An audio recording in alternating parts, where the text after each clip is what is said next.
Okay, let's take a look at this setup. I have 3 virtual machines running on my computer. In the top left, on the top row, we'll see Alice. On the top right, we'll see Bob. Alice and Bob are the victims in this particular attack. They are just 2 bystanders interested in talking to each other.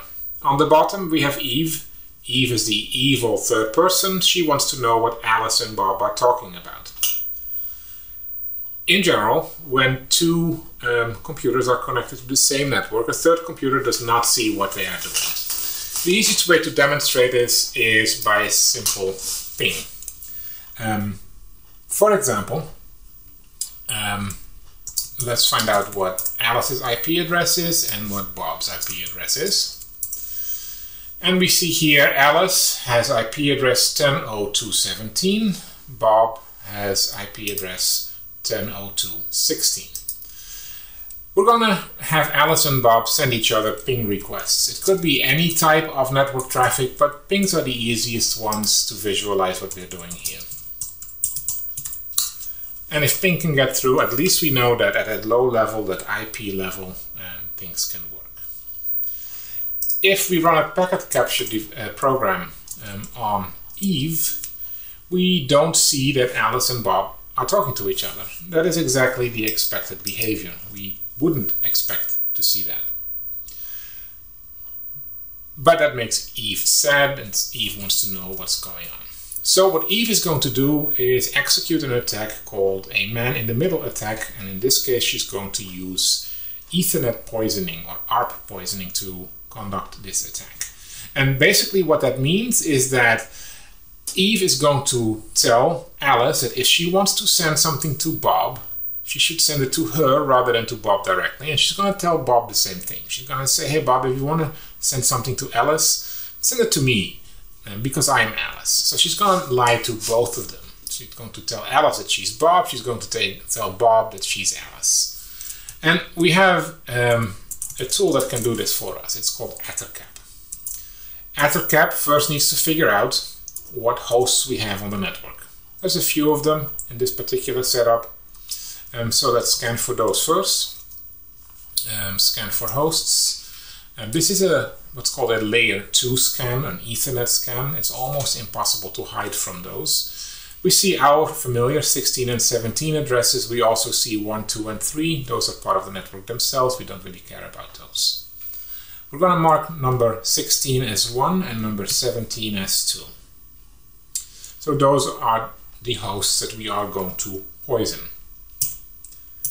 At this point, all we have to do is actually launch our ARP poisoning attack. Now keep a close eye on the last column in both Alice and Bob's windows. Alice is running at a response time of about a half second, and so is Bob. And here we go. And now that goes up. So that means that it is going to take longer from Alice to talk to Bob and Bob to Alice, although in practice no one will ever see that. At this point they've both been poisoned. There's a couple ways we can see this.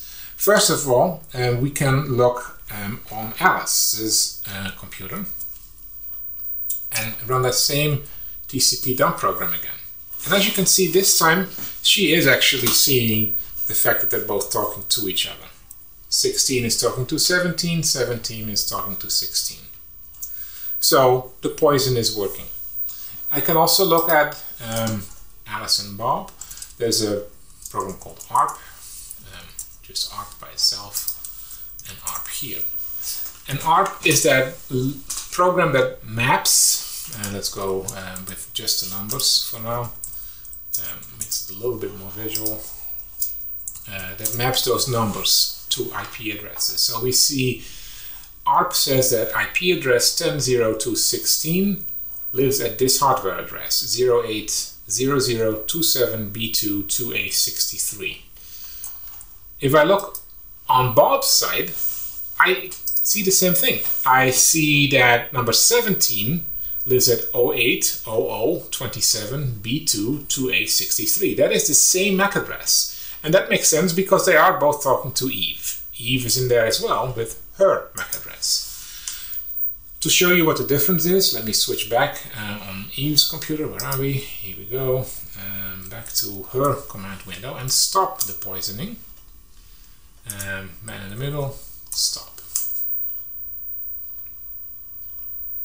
Man in the middle attacks stopped. Now if we run these same ARP commands again, we see that the hardware address changed. On this side, instead of 63, it is now 6A. First part is the same, that's the manufacturer part of the number, and then the rest is different again. And we do the same thing if we look at Bob, and we see that his numbers have always also changed and are no longer the same. On Alice's side, we can switch back to the packet dump, and there's nothing there, even if Alice would go ping Bob again. Alice wouldn't see anything. Now the problem with this is that you need to be on the same local area network as the victim in order to be able to do this. So there's a limited vector or limited surface for this attack. The other thing is, if you do this wrong, you have the capability of taking down an entire network. So this is definitely something you can try at home, but not necessarily on our network.